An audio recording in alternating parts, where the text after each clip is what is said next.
Reporte 100.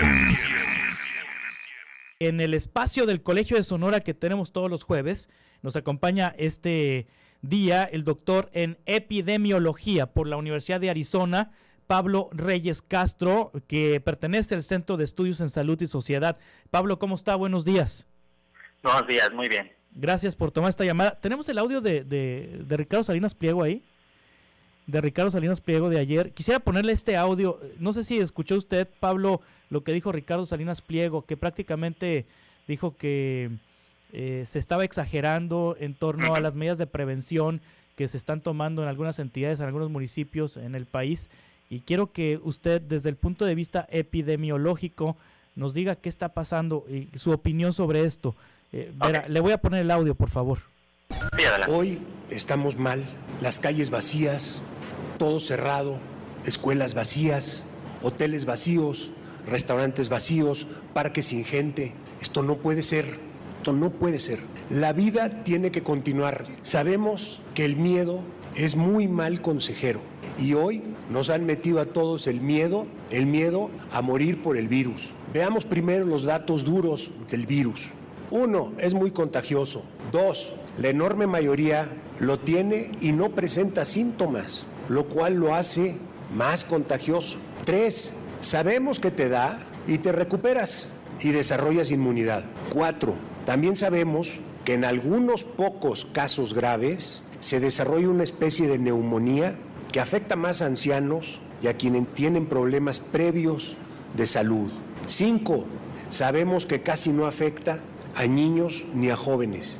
Este virus existe sin duda, pero no es de alta letalidad. Debemos olvidarnos de la ecuación equivocada, que virus es igual a muerte. No es cierto. Como van las cosas, parece que no moriremos por coronavirus, pero sí vamos a morir de hambre. En México, la inmensa mayoría de la población no vive de un sueldo, no vive de sus ahorros, no vive del gobierno. La inmensa mayoría de la población vive al día. De manera que si la mayoría de la población deja de generar ingresos hoy, simplemente mañana no tiene que comer. Como tampoco tendrán que comer, paralizar toda la actividad económica de tajo significa hambre. Y por lo tanto, dentro de poco tiempo se desatará la delincuencia, la rapiña y el caos.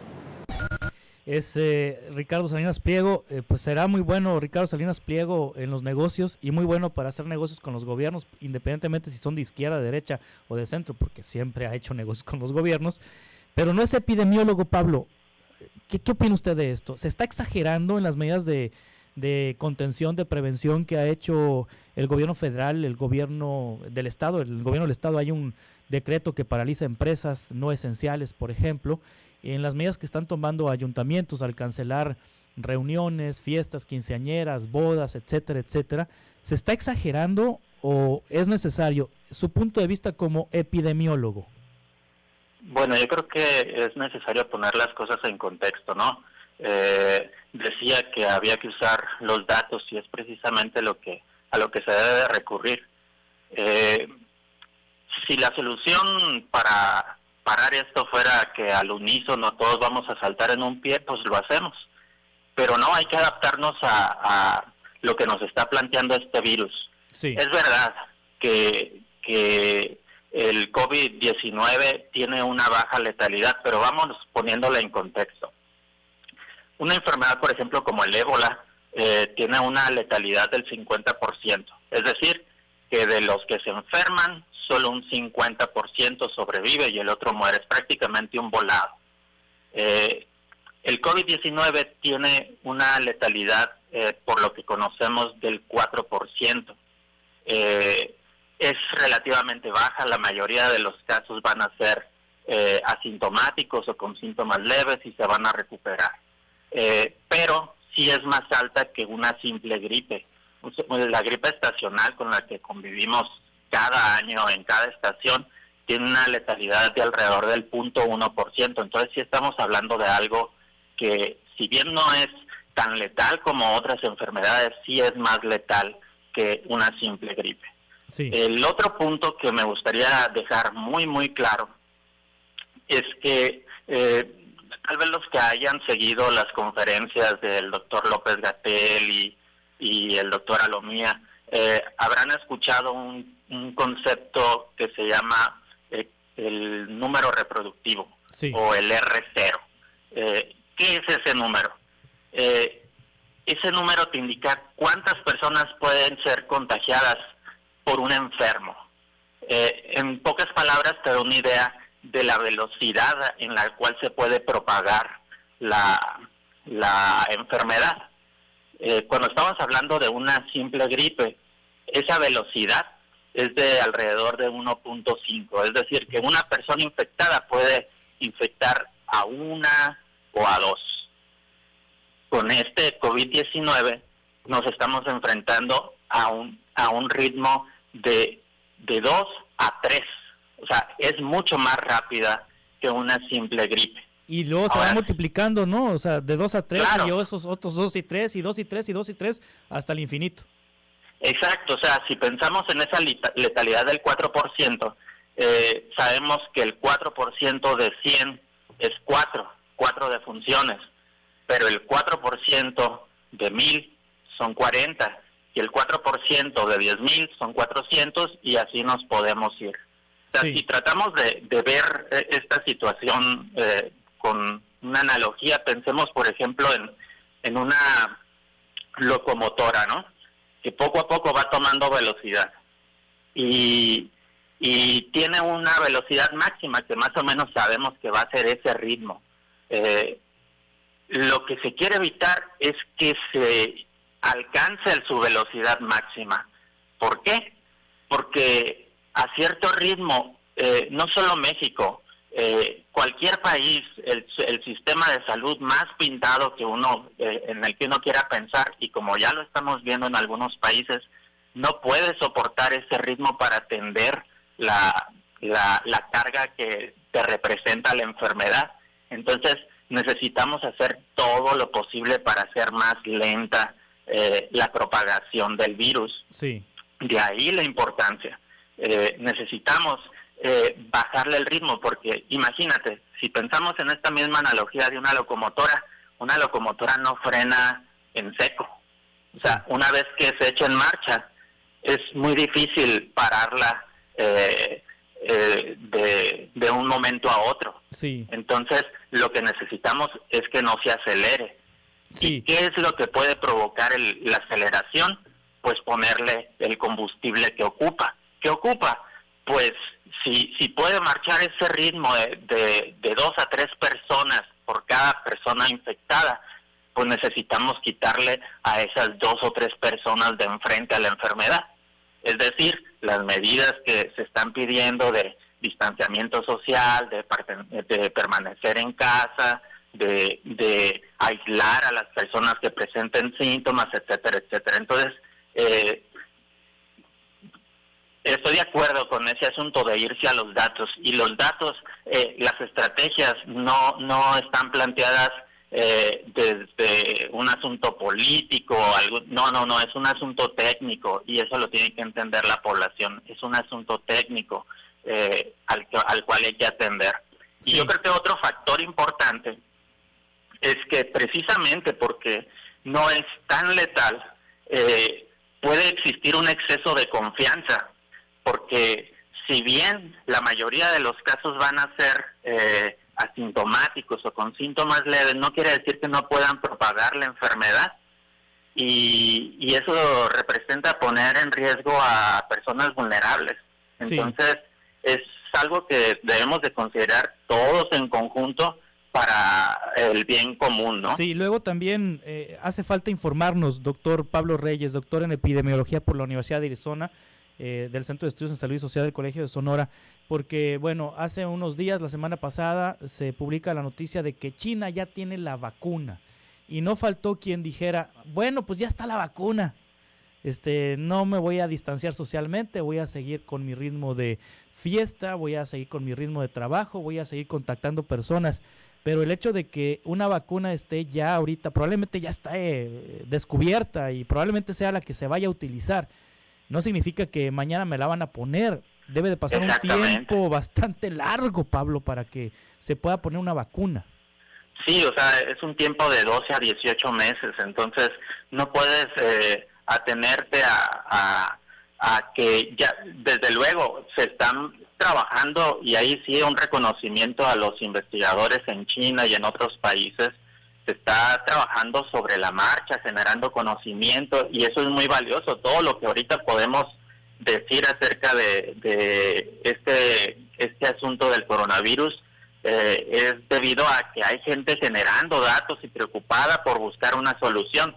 Y sí, se está trabajando en vacunas, pero no van a estar disponibles para mañana. Necesitan tiempo, necesitan ser probadas, que sean seguras para la población, y ya después pues producirlas y distribuirlas, etcétera, etcétera. Entonces no es una solución viable para mañana, ¿no? Sí.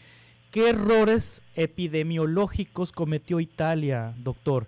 ¿Qué errores cometieron los políticos? Porque, por ejemplo, el primer ministro de Italia dijo, cuando empezaba la situación en China, dijo que, pues no, que era un asunto que estaba pasando en China, que Italia debía mantener su ritmo, que Italia no podía cerrar, que Italia era su cultura, sus costumbres, que se había hecho el trabajo, que tiene la conciencia tranquila, que no se debe de crear pánico, no perder nuestros hábitos. Milán e Italia son imparables, y resulta que Italia ahorita encabeza la cifra de muertos en el mundo, ya después de China, y el propio líder del Partido Demócrata, Nicola Zingaretti, quien dijo que no deberían de parar y priorizar la parte económica y la cultura y el arte y demás, pues enfermó de COVID-19 también.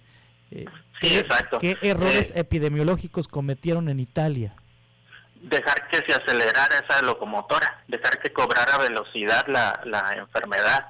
Este crecimiento exponencial de la curva que tanto se habla, se refiere a eso, que al principio no se ven como muchos casos. Por ejemplo, en México, que estamos viendo vimos estos primeros casos importados de gente que estaba en el extranjero, pero una vez que entra la comunidad, estamos hablando de una pandemia a nivel mundial, pero la transmisión se da en una dinámica local, y esa dinámica es la que hay que cuidar. Sí. No dejar que tome velocidad la enfermedad y ya reaccionar muy tarde, donde frenar la situación pues es un poco más difícil, ¿no? Sí. Y creo que también... Sí, perdón. Sí, adelante, doctor. Y creo que también nosotros tenemos, al ver ejemplos como el de Italia, el de España, debemos de tener ciertas precauciones con cosas que oímos al respecto. Por ejemplo, en el caso de Italia, decimos, bueno, es que están muriendo mucha gente porque es una sociedad muy envejecida. Sí. Lo cual es cierto, es cierto. O sea, Europa en general está mucho más envejecida que México. Un indicador que se utiliza para ver el envejecimiento es la edad mediana, que en Italia es de 45 años. Esto quiere decir que la mitad de la población de Italia tiene de 45 años o más. En el caso de México, esa edad mediana es de 28, es decir, somos más una población más joven. Pero no nos podemos atener a eso, porque para ese caso, Alemania tiene también una población envejecida de alrededor de 47 años en su mediana. ¿Y cómo comparamos entonces las 7.500 defunciones en Italia con las 206 que ahorita está registrando Alemania? Sí. Entonces, Alemania sí tomó decisiones entonces. Sí tomó decisiones, incluso decisiones desde arriba, ¿no? Sí. La propia primer ministro que decidió encerrarse y poner ejemplo. ¿Cerraron las empresas en Alemania? Lo que hicieron fue, para empezar, muchas pruebas, ¿no? Sí. Muchas pruebas, porque tienen la capacidad, y a partir de esas pruebas dar seguimiento a los casos y tratar de impedir Por eso vemos que tienen tantos casos y tan pocas muertes. Sí, tiene 32.000, tengo aquí una tabla, 32.991 casos Alemania y solo 159 muertes, es decir, la tasa de letalidad es del 0.5%, y no vamos a decir que Alemania es muy joven, pues. No, para nada. Es igual de vieja Alemania que Italia. Exacto. Sí. Pero tienen mucha capacidad de detección y pueden incluso a esos que presentan síntomas leves, pues hacer los procedimientos necesarios para evitar el contagio, ¿no? Sí. Entonces, ese es parte de su éxito que también aplicó Corea del Sur, ¿no? Aplicar muchas pruebas y a partir de ahí intervenir rápido, ¿no? En la población. Sí. El ejemplo de Italia entonces nos debe de servir de lección a los mexicanos por las acciones que se están llevando a cabo. En Italia actualmente tienen en promedio 124 muertos diarios. Trae una tasa de letalidad Italia del 9.9%, es decir, de cada 100, 10 van a morir, 10 están muriendo. Y este político, Giuseppe Conte, qué riesgoso, doctor, que los políticos tomen decisiones en materia de salud cuando no tienen la experiencia, porque este primer ministro de Italia que dijo que todo el mundo debiera seguir en la fiesta porque Italia no se puede detener, ya cuando vio que el caso estaba rebasándolo, dijo que es la peor crisis de Italia desde el final de la Segunda Guerra Mundial. Sí, exactamente. O sea, cuando estamos hablando de una epidemia, estamos hablando de un asunto que tiene una lógica poblacional. Sí. Y una dinámica poblacional, y esa dinámica hay que entenderla. Entonces no es un asunto nada más de discursos para alentar o no a la población, etcétera, sino de tomar medidas oportunas en el momento preciso, ¿no? Sí. Doctor Pablo, gracias, doctor Pablo Reyes Castro, doctor en epidemiología por la Universidad de Arizona. Ojalá podamos estar en contacto más seguido para que nos esté auxiliando con sus puntos de vista. Ok, claro que sí. Muchas gracias, doctor. Ándale. Reporte 100.